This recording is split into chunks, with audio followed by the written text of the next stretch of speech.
Regarding different techniques for spiritual awakening, there are many approaches, one-pointed approaches, different approaches that you can take. And a common question that I get asked is, which should I do? Should I do this or should I do that? Like, which is the best method or the best practice for awakening?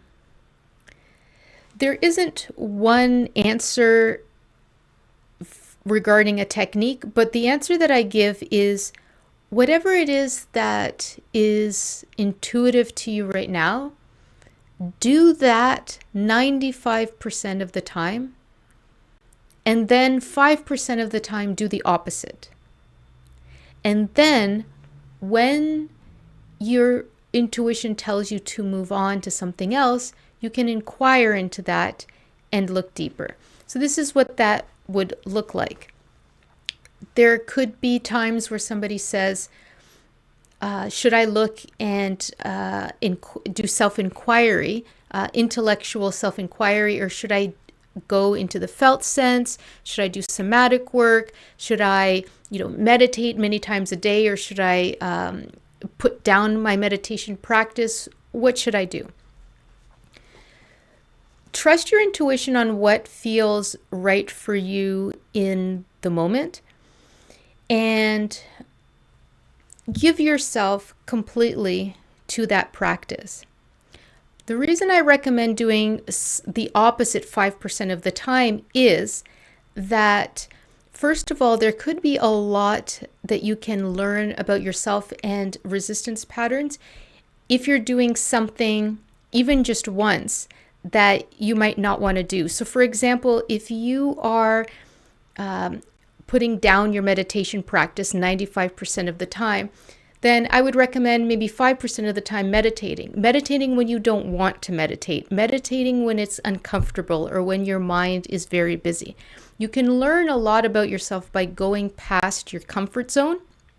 And the other thing that it can show you is if that other meditation or that practice that you're doing 95% of the time, is it really your intuition that you're listening to? Or is it a coping mechanism telling you, oh no, don't meditate, don't look there?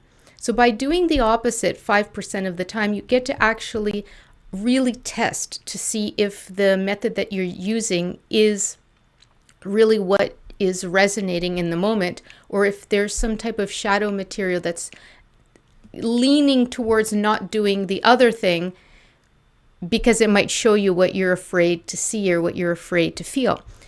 The other reason to do the opposite is it opens you up to different possibilities, and it allows you to relax and to experience things just for the sake of experience. So whatever practice you do, I would welcome you to try the complete opposite so that you can open yourself up to try different things. When a strong emotion comes on, I do feel like the most attention to go into the body directly. If you have a strong emotion, self-inquiry wouldn't be getting directly into the body. Self-inquiry will then pull you away from the body and prevent you from feeling what you're really feeling, and that can be a coping mechanism. So if you're feeling something somatically or a very strong emotion, I would definitely recommend going into the body directly and feeling it when it's active. Once that moment has passed and that strong emotion has passed, then there's a moment for reflection where we can look at and inquire into where the resistance was, or if there's any shadow material that was coming up and what it would like to show you. And in the practice as well, I would recommend you trying things that you've never would have tried before, that you would have normally said no to. So we're finding not only our resistance patterns, but also how those resistance patterns show up in our lives outside of the awakening process.